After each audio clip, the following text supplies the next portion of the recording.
রয়েছে আবু মুসা আশআরী রাদিয়াল্লাহু তাআলা আনহু তিনি বলেন ক্বালা ক্বালা রাসূলুল্লাহ সাল্লাল্লাহু আলাইহি ওয়াসাল্লাম মাতালুল মুমিনিল্লাযী ইয়াকরাউল কুরআন যে মুমিন কোরআন পাঠ করে তার উদাহরণ হচ্ছে তার দৃষ্টান্ত হচ্ছে কামাতালিল উতুরুজ্জা কমলার মতন রিহুহা তাইয়িবুন ওয়া তা'মুহা তাইয়িবুন যেই কমলার গ্রাম চমৎকার যেই কমলার স্বাদ মজাদার।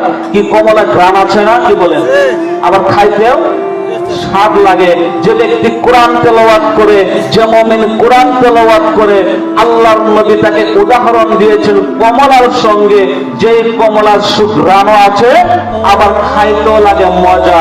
আবার কোন মুমিন ব্যক্তি ঈমান সব ঠিক আছে কিন্তু কোরআন তেলাওয়াত করে না, তার উদাহরণ দিতে গিয়ে আল্লাহর নবী বলেন ওয়াতালুল মুমিনিল্লাযী লা ইয়াকরাউল কুরআন যে মুমিন কোরআন তেলাওয়াত করে না তার উদাহরণ হচ্ছে, তার দৃষ্টান্ত হচ্ছে কামাতালিত তামারি খেজুরের মতন লা রিহা লাহা যে খেজুরের কোনো সুঘ্রাণ নেই ওয়াতা'মুহা হুলউন তবে খেজুরের খাইতে লাগে মিষ্টি।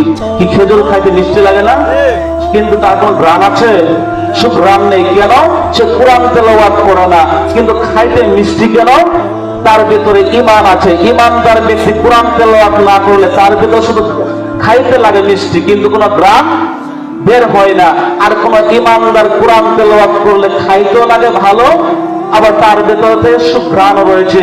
আর কোন মুনাফিক ব্যক্তি যদি কোরআন তেলাওয়াত করে তার উদাহরণ দিতে গিয়ে আল্লাহর নবী বলেন ওয়ালাতালুল মুনাফিকিল্লাযী ইয়াকরাউল কুরআন যে মুনাফিক কোরআন তেলাওয়াত করে তার উদাহরণ হচ্ছে, তার দৃষ্টান্ত হচ্ছে কামাতালির রাইহানা শস্য ফুলের মতন রিহুহা তাইয়িবুন যে শস্য ফুলের সুঘ্রাণ আছে।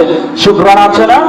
ওয়াতা'মুহা মুররুন তবে খাইতে তিক্ত, খাইতে লাগে তিতা লাগে। কোন স্বাদ আছে শস্য ফুলের?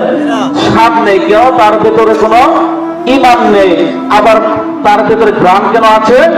কোরআন তেলাওয়াত করে মুনাফিক ব্যক্তিও যদি কোরআন তেলাওয়াত করে তার ভেতরে থেকে সুঘ্রাণ বের হয়। আর কোন মুনাফিক ঈমানও নেই কোরআনও তেলাওয়াত করে না। তার উদাহরণ দিতে গিয়ে আল্লাহর নবী বলেন ওয়ামাতালুল মুনাফিকিল্লাযী লা ইয়াকরাউল কুরআন যে মুনাফিক কোরআন তেলাওয়াত করে না তার উদাহরণ হচ্ছে, তার দৃষ্টান্ত হচ্ছে কামাতালি হামদুলাতি মাকাল ফলের মতন লাইসা লাহা রিহুন ওয়া তা'মুহা মুররুন যে মাকাল ফলের কোনো স্বাদ নেই আবার ঘ্রাণও নেই। তাহলে কোরআন তেলাওয়াত করলে ঘ্রাণও হয় আবার খাইতেও লাগে মিষ্টি, খাইতেও স্বাদ লাগে।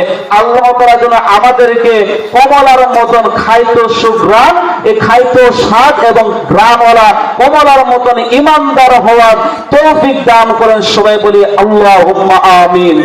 যারা কোরআন তেলাওয়াত